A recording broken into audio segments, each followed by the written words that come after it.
welcome everybody to today's session, and start today's session with letting you know what we're talking about. Now, those of you that are kind of, regulars to the Leadership Weekly Roundtable might say, hang on a minute, Mel, haven't we done this? Yeah, we have. But what's interesting is I've had quite a few conversations with people talking about this concept of small, and without preempting what we're going to talk about in a moment, but small incremental micro shifts, quantum, power of one, and all of that kind of stuff, and really wanted to just revisit it and explore it. So whilst there might be a little bit of overlap today, what I've tried to do is I've tried to kind of bring a different positioning into what we're talking about. But the key thing is exactly what you see here on this slide. It's genuinely understanding that going small can help us go fast.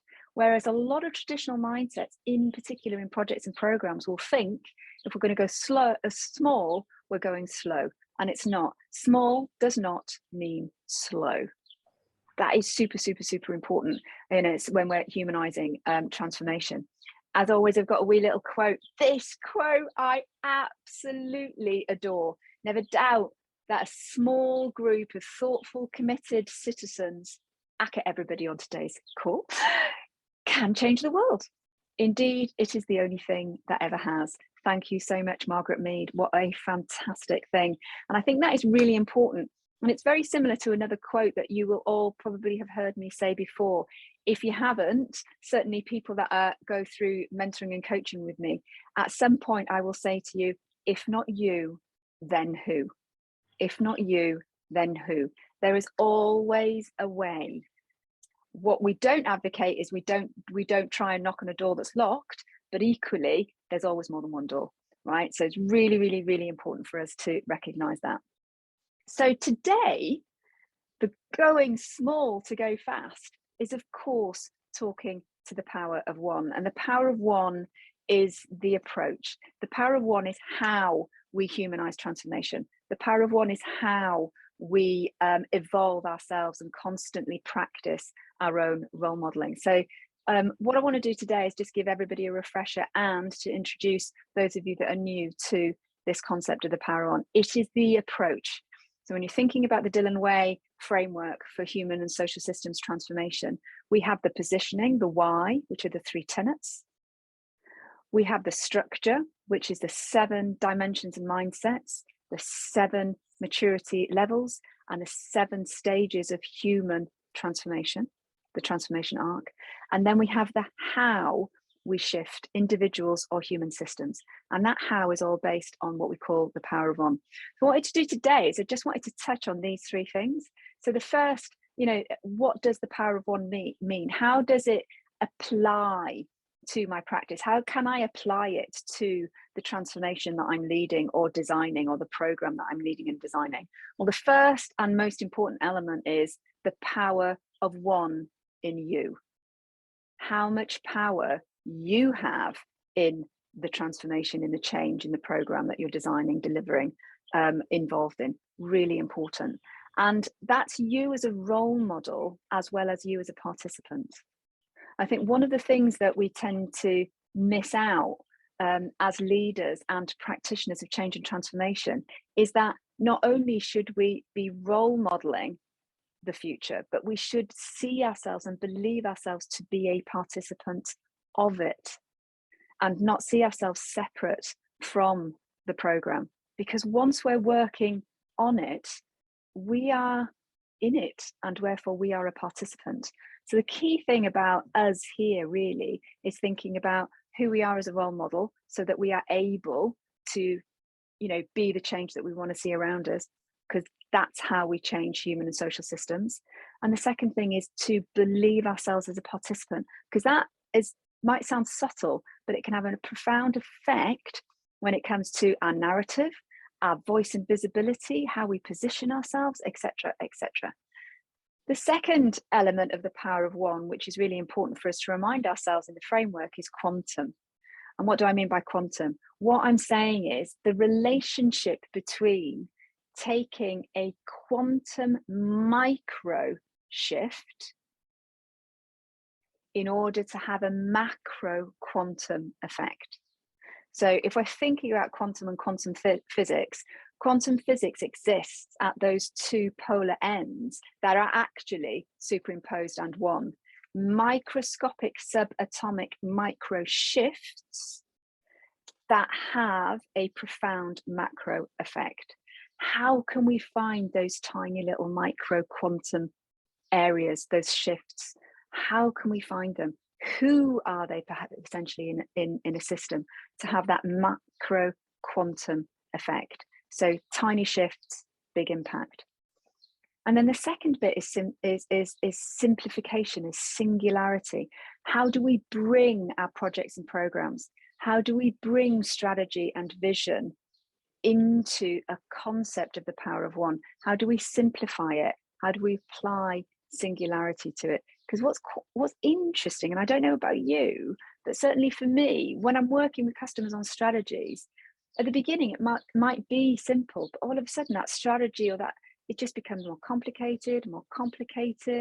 Stakeholders, all of the different people start getting involved, and complicated can weaken something, right? Because what it's doing is it's putting us almost into a complex environment. So if you're thinking about the Knevin model, it's shifting us from complexity, which is a known challenge with unknown possibilities, untapped potential and possibility, and it's shifting us over to the top left of the Knevin model, which is complex, which is we neither understand or can see anymore our challenge and opportunity, let alone what we do about it. And a lot of the time what you find is with visions and strategies that we can, in our brains, we can kind of see the simplicity and the singularity of it. But as soon as we start to communicate it and people start becoming involved, it can become weakened by it becoming complex, and we don't want that. So really focusing on that is really important. So just really quickly, just giving ourselves a little bit of a reminder for those of you that are new to the Dilyn Way. All I'm doing now is just going into each one of those in a little bit more detail, and of course taking us into a little bit of our power of one approach as well in terms of the techniques. So the first thing is we are a lead domino. We are a lead domino. If you haven't gone onto YouTube and had a look at the Dancing Man video, go onto YouTube, have a look at the Dancing Man video, and you know exactly what I mean by saying the lead domino. We are the individuals that are willing to step into an uncharted territory when others are not. So, we have that capacity, because that's the difference between change and transformation. Now, in order to do that, we need to support ourselves. We need to support ourselves vis-a-vis, just bear with me 1 second, everybody. I'm just going to, there we go, brilliant. So the lead domino, as I said, so we need support. We actually have to make sure that we've got support around us. And the best way to build support around us is to understand who our first and second followers are. Who are the people that can come on this journey with us, with similar beliefs, with similar outlooks, with similar sense of courage, because we don't want to be a lone wolf. If we're a lone wolf, we can very quickly become marginalized. So we want to stay in that area of credible disruptor, and the way to do that is to support ourselves with our first and second followers. Who are they? Who are they in your project or program? Who are they in what you're working on at the moment? Where are they?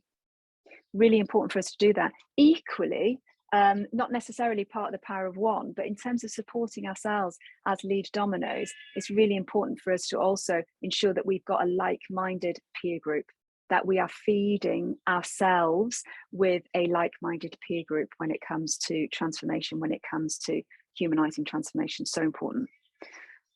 What I want to do now is just talk to you a little bit about the quantum element. So how do we make quantum shifts in order to have macro quantum effect? And of course, it's using the idea of micro habits and micro actions, not habits and actions, but micro quantum habits and micro quantum actions. That's what's super important about this. And the reason why we want to talk about these two things is clearly we have got the holistic view of our practice, and our practice can nearly be split into half and half, unconscious and conscious practice. Unconscious, 45% being our habits, being our belief systems, being those neural pathways when we're on automatic pilot, the 55% being our creativity, our innovation, our decision making. So it's really important for us to understand these micro quantum elements of our life. So the first really important element for us to do is to look at that conscious piece, the one on the right hand side, because it's easier. It's easier for us to work on our conscious decision making, our conscious practice in our daily life. It's easier for us to do that, and it's also easier for us to get others to come on the journey of, you know, just 1% micro quantum shifts in our decisions, in our practice. How do we conduct our meetings? Why do we have that meeting for 50 minutes? Or, you know, what are we doing with our daily stand-up? How are we sharing our data? Can we, through 1% marginal gain, increase it just by that microscopic quantum shift? Really important for us to look at those elements, because it has compound impact. If we are able to increase by 1%, tiny little microscopic marginal gains in our day, individually and collectively, then we know that over time, what we're able to do is really generate that compound effect, which is the J curve of human and social systems transformation. So incredibly important to us. Now, what does that mean? Well, if you're thinking about how you want to increase your day and support others to increase their day by that 1%, just like the British cycling team did, it is helping them to work out where they can do it. And where we can add increase is in 4 key areas of our conscious practice. The first and easiest way to affect a 1% change, and this is very British cycling kind of use case, is in productivity, in the effectiveness.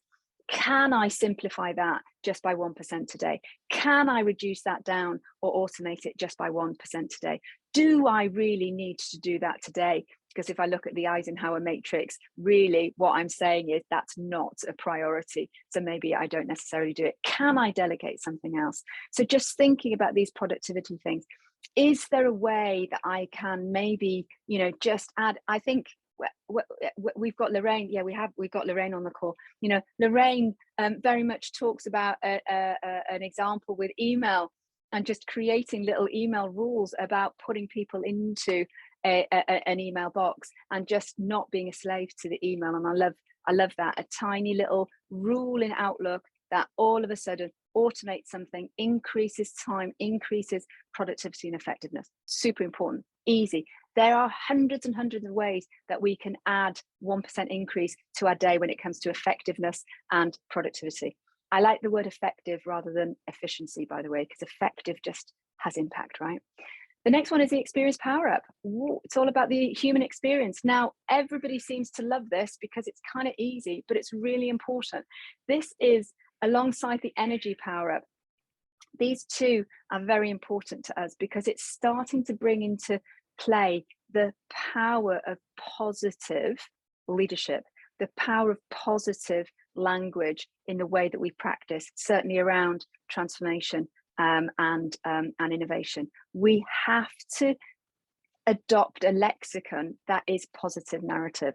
We need to have stories that are positive. We need to have words and phrases and messages that are positive, because we can see now that so much research time and time again shows us that we can be more courageous, more resilient towards change, more innovative as a result of just positive relational energy, positive relational narrative.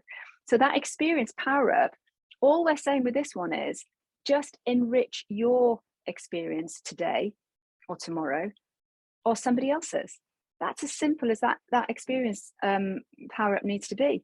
And one thing that I do quite habitually now is every couple of weeks, what I do is I have one day where I have an experience power up that I think about somebody that I haven't connected with for a wee while. And I think about value that they have given me at some point. And I send them a note and I say, I'm connecting with you. I haven't spoken to you in a wee while, but I just wanted to let you know that I was thinking about and I was remembering that time when you helped me, when you shared. I just want to say thanks. And that's all. And I've just enriched my human experience for the day and their human experience of the day. That might sound really what you're talking about, Mel. I thought you were going to give us some powerful stuff today. I can't tell you how powerful that is. That is so incredibly powerful for us. Equally powerful, of course, is the energy power up, where we are thinking and focusing on our emotion, on our energy, as opposed to on time. That's what's really important here. My focus, my energy, instead of my time. That's really important. If you look at the day ahead of you, or the day tomorrow, it might start at, I don't know, 7:30, 8 o'clock and finish at 5, and everything needs to go in there. And if it doesn't fit in there, do you feel success or failure? How am I going to find time, squirrel time away with the kids and cooking and stuff I've got planned for the weekend? I need to find time. I need to squirrel time. I need to squeeze this thing up. No, you don't. What we need to be doing is we need to remove ourselves from the slave of time and start to think more about our energy, our relational energy, and also our attention. And what is really interesting here is when you place your attention on what really matters, your focus on what really matters, it just buys back time. It just opens up time for you. But there's also another element to this, which is a nuance that I think is important for us to recognize as well, which is this. An energy power up might be that you connect in with somebody that you know is a positive energizer. That's another way that you can apply the energy power up to your day. So simply thinking about people that you know within your circles, and if you've got a big, massive day ahead of you, then maybe you just want to actually just see if you can just, connect and engage with a positive energizer person, and they can have an amazing effect on what happens afterwards. They can energize you, they can feed you. It's energy, infinite, brilliant. And the final one is the experimental power up. And I know those of you that are trainee practitioners or qualified practitioners on today's roundtable, I know that there are other people as well, but goodness gracious me, we all love this one, don't we? It's the experimental power up. What does it mean? It just basically means give ourselves permission in the day that we've got ahead of us to just scratch an itch, to just have a go, to just see what happens when I click that button, and not have this pass, failure, right or wrong, win or lose, output or outcome, target from it. You're just doing it. You're just doing it to see what happens. And it's so brilliant, that experimental power, because it builds curiosity and it really helps us to just, lose that sense of failure, to really lean into that learner mindset. It's just fabulous. So, what can I say? The simplicity of just applying that 1% marginal gain to our day and encouraging people around us to do this themselves. Can you imagine the compound effect of what that might have? And I know that there's a couple of people on today's call that have been on some of these power up challenges that I often do. And in fact, I know at least one of you has been a part of power up challenges within your organization as well. It's brilliant. It's easy. You don't need a PhD in organizational design or transformation just to have a go at power up challenges. Absolutely brilliant. And it helps and supports all of us. Really, really good. And really true to the Maya principle as well, which we'll talk about in a moment. So that's that kind of conscious world of our life, that 55% of our decision making, our creativity, where we have the kind of ideation.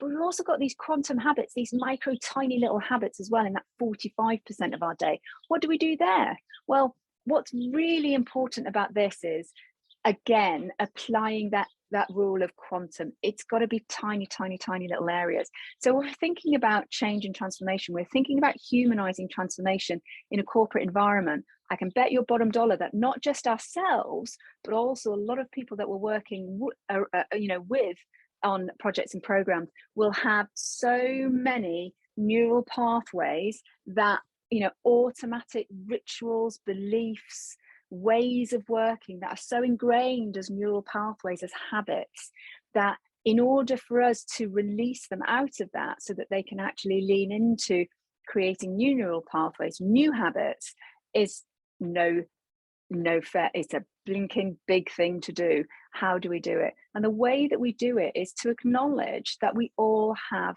habits, acknowledge that we all have rituals, that there might even be organizational trauma that is part of the way that we see our organizational system, the way that we see our world. The rituals, the habits, the beliefs, limiting or not, it doesn't matter. Just acknowledge that we all have these neural pathways. And all we're doing with micro habits here is identifying tiny little new ones. And the way that we do that is to establish them first, is to start with, a tiny little identity shift. So really what we're saying is, we're not going to wake up today and say, I'm going to run 5K every day from now until eternity because that's what I want to do. That is a habit that you're probably not going to be able to sustain very long. But if you say to yourself, I want to become the kind of person that runs, identity, point one. And number two, tomorrow what I'm going to do is I'm going to get up, I'm going to put my running shoes on. And then once I put my running shoes on, I'm going to walk around for a couple of minutes and that's it. You're establishing a strong start.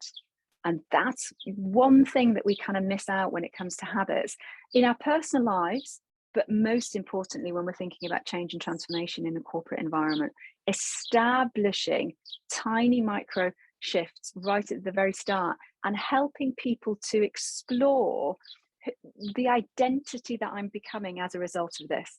Even as something as simple as Office 365 being deployed in an organization has got an unlimited and infinite number of potential identity shifts, positive identity shifts for people who if they engage in it and just start thinking about these tiny micro quantum habits just to explore and look at them. And once we have done that, reminding ourselves that today is a little bit high level. So if you'd like to know a little bit more about what I'm talking about in terms of habits and how we identify them and how we establish them, all of that is within the techniques of the Dilyn Way and the program. But once we've done that, then what we can do is we can start thinking about building habits on top of habits. And when we're building habits on top of habits, we're of course creating a habit plan. And when we're building a habit plan, we can share this wealth of habits with other teams because there's be relevancy for other people at different times. And we're creating a data bank of all of these different things that people are working on that were relevant for me now, but might be relevant for somebody else down the track. So remembering that we've got this transparency of what we call a habit plan. And what we found in our work is that ideally at any given moment, we can, even if we're really, really busy, we can be working on 2, 3, or 4 habits, active habits. But beyond 4 is really what I think requires absolute commitment. But we can, at a micro quantum level, pretty easily be able to work on actively, always have 2, 3, or 4 habits that we've got going. And then once a habit is established, what happens?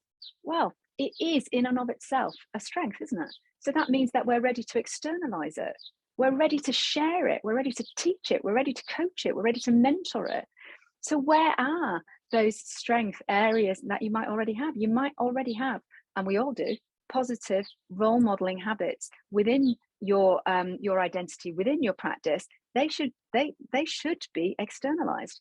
They should be consciously role modeled out. And then, of course, building and developing our own evolution and growth using the micro shift. So thinking about quantum, that second element, what we want to be doing, just as a quick summary, I'll just go back to this slide before, is thinking about quantum 1% shifts and quantum micro habits, because those two together will be able to have macro quantum effect on ourselves, our first and second followers, and the wider system around us. So that's the quantum part 2. The third bit I wanted to talk about very briefly today is singularity. And I think what is important here is just for us to remind ourselves how important it is for us to bring things down to their foundational point, to break things down wherever we can. We're not here to add complexity, veering into the world of complex. What we want to do is we want to make things as simple, as clear, as transparent as we possibly can. And the two key ways to do that really, of course, is to apply first principles thinking to our work, to our projects and programs, and also to always be conscious about how we can simplify down to one.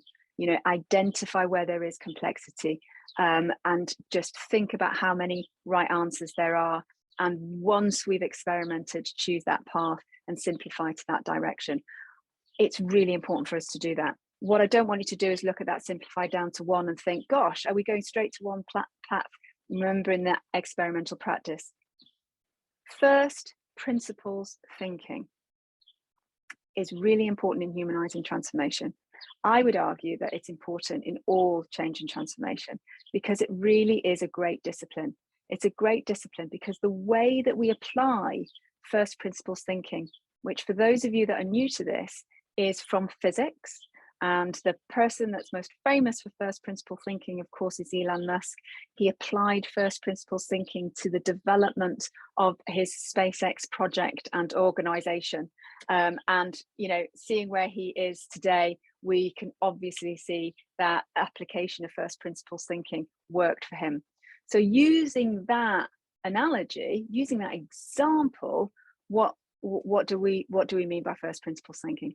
Well, the first thing that Elon Musk did when he sat down with his leadership team at SpaceX at the start was say, okay, we have something that we can look to, which is NASA. We can look at how NASA build rockets. And what I want us to do is I want us to challenge our assumptions.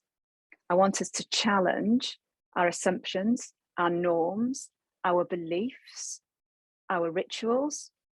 I want us to challenge all of that. And that's a really important step for us to do, is to start thinking about who we are, thinking about our identity, thinking about our belief systems, our rituals, our norms, that anthropology bit that we've talked about in a previous roundtable.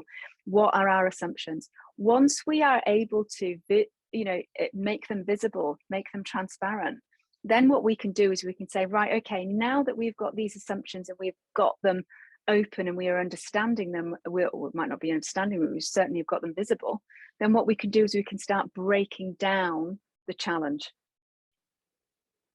So that's what he was able to do. So if we're looking at building a rocket, what are the foundational components? What are the first principles of building a rocket?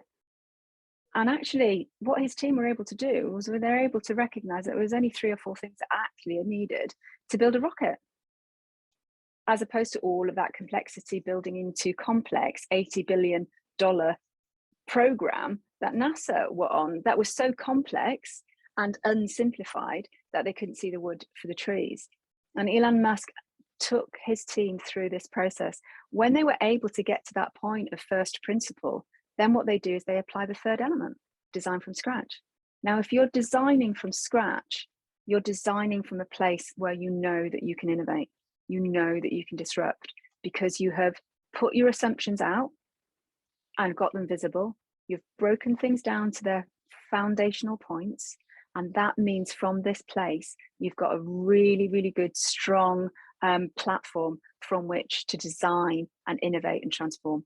So really, really interesting piece. So singularity for us, when we're talking about the power of one, is really about that first principles thinking in ourselves as role models. How are we helping others to go through these 3 stages, and also simplifying things down away from complex.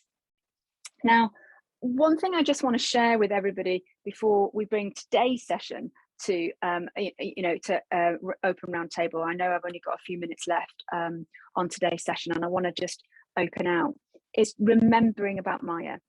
You know, I talk about Maya so much with everybody, but it's so incredibly important for us to understand most advanced yet acceptable. and recognize it and apply it to our programs and to how we bring people on the journey of change with us. Really, really important for us to recognize this. And the reason for this is because what we want to do is we want to play in the zone of familiarity, of possibility. That's where we want to play, right? We want to play in that zone of possibility. If we understand where people are at, and then if we understand what the art of the possible is, we can then create micro shifts towards that moonshot, never stretching our humans to the point of snap, but always stretching them. And I can guarantee you, with every stretch, as long as there is a stop, that means that muscle that's been stretched will grow into that stretch. And then the next micro shift and the next micro shift. That's why we've got a J curve, because people are becoming more resilient. People are becoming more courageous. People are becoming more open, more curious, and on and on and on we go. And that application of Maya in the way that we think about change and transformation from a human and social systems perspective might feel like, oh, there's nothing happening at the start. But as soon as we get to that tipping point, of course, what happens? Something absolutely beautiful. And we just suddenly shift from being part of a project and a program. And all of a sudden, we're part of a people movement. And that's the magic, right? That's the magic of the Dilyn Way of humanizing change and transformation. Which brings me really briefly to this point. Really super excited to say to everybody, we are in launch. We are live with a new season of our practitioner leadership program. The academy is live. We've got trainees in there. It's the first time that we're bringing qualified practitioners and trainee practitioners together, modern leaders together. We are humanizing transformation. It's giving the promise of agile at scale, and it's allowing us to accelerate our success. It is fantastic. We're already growing in that academy. If you'd like to know about how you can be a part of that academy, then please do get in contact with me. I'm doing the sacred Thursday afternoons. I'm doing strategy sessions. So if you would like to have a one-to-one strategy session with myself, just to think about your own human and social systems project or program and your own modern leadership and who you are as a role model, then absolutely, please do get in contact with me.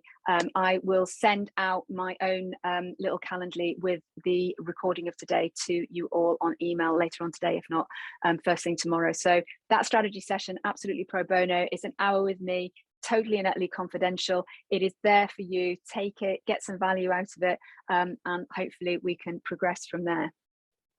But notwithstanding, what I want to do before we close today is just remind ourselves of two very important things. If we are applying the power of one approach to who we are and what we do, if we're able to think about simplification, singularity, first principle thinking, macro, micro habits, shifts, and our own role modeling, these are some of the things that seem to happen. Business as usual and transformation become closer and closer and closer and closer together, as opposed to that massive chasm between the two. And I don't know about you, but I certainly have been a part of transformation programs that have been so incredibly separate, with all good intentions, separate to business as usual, that when it's ready to bring something into business as usual, we've already created a human social separation. This power of one allows us to embed tiny little things in business as usual practice. So we're bringing essence of the future, essence of transformation into daily practice. We're starting to bridge the gap between those two things, which is a massive challenge in modern transformation, certainly those that are complex. And the other thing as well, which is kind of a positive unintended consequence of applying the power of one approach, is that resilience and that courage to actually lean into innovation rather than improvement. You know, we suddenly become more motivated and curious about difference as opposed to just a little bit better. We start to think, okay, if I'm applying a micro shift, I want that micro shift to be towards my moonshot, as opposed to just making where I am today a little bit better. So there's really, time and again, we see these unintended positive consequences of the power of one approach in things like bridging the gap between business as usual and, bringing this sense of innovation into everyday life instead of all of it being around improvement. So really powerful things, but notwithstanding, it wouldn't be a weekly roundtable without Mel sharing a couple of banana skins, right? So, what are some of the things that we might want to be mindful of, and not necessarily ourselves, but certainly in people around us? And the first thing, of course, is analogous thinking. We don't want to have a bias towards analogous thinking. And what we want to do is we want to support the people around us, not to lean into that either. We don't want people to say, well, if they're doing it over there, we're doing it over here. It's fine to support a business case through copycatting, analogous thinking, but it shouldn't be the driver, because there is always uniqueness. So we need to drive our own truth in terms of business cases, and use analogous thinking, use what's been done somewhere else as support in our business case.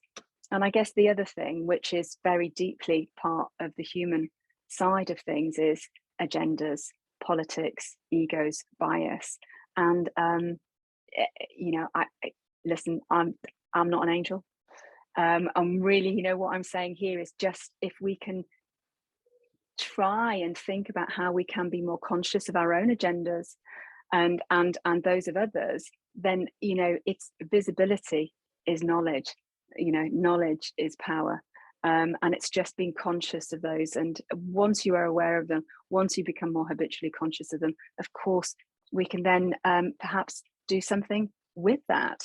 So there we go. That is a whiz bang tour of the power of one as part of the framework. Hopefully there's just maybe one or two things in there for you that are familiar with the framework. I know there's a couple of practitioners on today's call that have kind of gone, that's just stretched me a little bit further, and maybe one or two people on the call today that hopefully it hasn't been overwhelming, but there might be some nuggets of relevance there that have touched you. So I open the table. Any comments, any thoughts, any stories to share? I think one of the things I love, Mel, is just that nuance between innovation and improvement. And until I was working with you, it wasn't something that had really been recognised, and both were getting talked about as if it was the same thing, and it's very clearly not. So I think that's really quite powerful. And as I've said a few times, suddenly I find that I say these things when I'm in meetings, and that one was one that came up in a meeting yesterday, and I was like, but that's innovation versus improvement. So it's definitely something that I think we need to learn more about. Oh, thanks for that, Lorraine. Do you know, it's really interesting that you say that, because I think one of the, I don't know about everybody else, and this is a little bit off topic, but I think a huge challenge we've got is how words and language are used, and not necessarily defined correctly, or words being misused in our work. I do find that a lot. I really do. Any other thoughts? Any other ideas? Any stories to share? That was a lovely story. Thanks, Lorraine. I might jump in because I've always got something to say. So now I love, talking about innovation versus improvement, and what you just said about the language that we use around that. And often we feel that innovation is so far-fetched and beyond, most people's capability to do.